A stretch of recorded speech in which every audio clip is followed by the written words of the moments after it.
السلام علیکم ورحمۃ اللہ وبرکاتہ۔ معزز سامعین و ناظرین، ایک صحابی تھے جن کا رنگ کالا تھا، سیاہ فام تھے، اور ان کی شادی نہیں ہوئی تھی۔ آقا نامدار سرور کائنات رحمت دو عالم صلی اللہ علیہ وسلم کے ایما پر وہ ایک انصاری صحابی کے گھر تشریف لے گئے اور اس انصاری صحابی کی لڑکی سے اپنے نکاح کا پیغام دیا کہ مجھے اللہ کے رسول صلی اللہ علیہ وسلم نے یہ حکم دیا ہے کہ میں آپ کے پاس آؤں اور آپ اپنی لڑکی کا مجھ سے نکاح کروا دیں۔ صحابی نے ان کی ظاہری شکل و صورت کو دیکھا اور اس ظاہری شکل و صورت کی وجہ سے اس رشتے کو قبول کرنے کے اندر انہیں کچھ تھوڑا سا تردد ہوا، تأمل ہوا، لیکن اس صحابی رسول کی جو بیٹی تھی وہ اللہ کے رسول صلی اللہ علیہ وسلم کے عشق کے اندر اس قدر سرشار تھی کہ جب انہوں نے دیکھا کہ میرے ابا جان رشتے کے قبول کرنے کے اندر ہچکچاہٹ سے کام لے لیں، تو انہوں نے فوراً اپنے والد کے سامنے قرآن کریم کی آیت کریمہ کی تلاوت فرمائی، اور وہ قرآن کریم کی آیت یہ تھی: وَمَا كَانَ لِمُؤْمِنٍ وَلَا مُؤْمِنَةٍ إِذَا قَضَى اللَّهُ وَرَسُولُهُ أَمْرًا أَن يَكُونَ لَهُمُ الْخِيَرَةُ مِنْ أَمْرِهِمْ۔ کسی ایماندار مرد اور ایماندار عورت کو یہ حق نہیں ہے کہ جب اللہ اور اس کے رسول صلی اللہ علیہ وسلم کسی کام کا حکم دیں تو وہ اس کام میں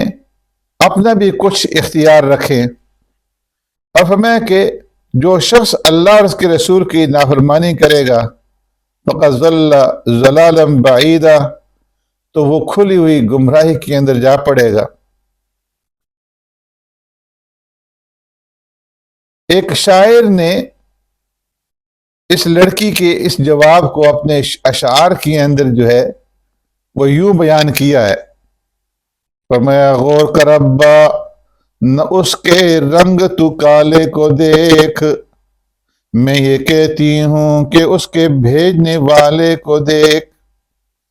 میں نے مانا کہ یہ کالا حسن میں بھی ہے ماند، بھیجنے والا تو ابا 14ویں کا ہے چاند۔ غور کیجئے کہ آقا نامدار سرور کائنات رحمت دو عالم صلی اللہ علیہ وسلم کے ایک حکم کی نہیں بلکہ ایک مشورہ کی جو نفس کے بالکل خلاف اور زندگی بھر کا معاملہ تھا، کیسی قدر کی، کیسی عظمت ان عاشقان رسول صلی اللہ علیہ وسلم کے دلوں کے اندر موجود تھی کہ مرد تو مرد ہیں، عورتیں بھی، بچیاں بھی اللہ کے رسول صلی اللہ علیہ وسلم کی محبت کے اندر اس قدر سرشار تھے، اس قدر پیش تھے کہ اللہ کے رسول نے بطور مشورہ کے اس صحابی کو ان کے پاس بھیجا تھا کہ آپ ان سے اپنے لیے رشتہ مانگ لیں، اور جب باپ نے تھوڑا سا اس کے اندر تردد کا جو وہ مرتکب ہوئے تو بیٹی نے فوراً اللہ کی اس فرمان کی طرف انہیں متوجہ کر کے رشتہ قبول کرنے کی دعوت دی۔ اس کے برخلاف آج ہمارے دلوں میں پیارے پیغمبر صلی اللہ علیہ وسلم کے صریح احکام کی کتنی قدر ہے یہ ہم میں سے ہر ایک جانتا ہے، اور ہم پیارے پیغمبر صلی اللہ علیہ وسلم کے صریح احکامات کے ساتھ کیا سلوک کرتے ہیں یہ بھی ہم میں سے ہر ایک واقف ہے۔ کاش کہ پیارے پیغمبر صلی اللہ علیہ وسلم کی امت دعویٰ کرنے کے بجائے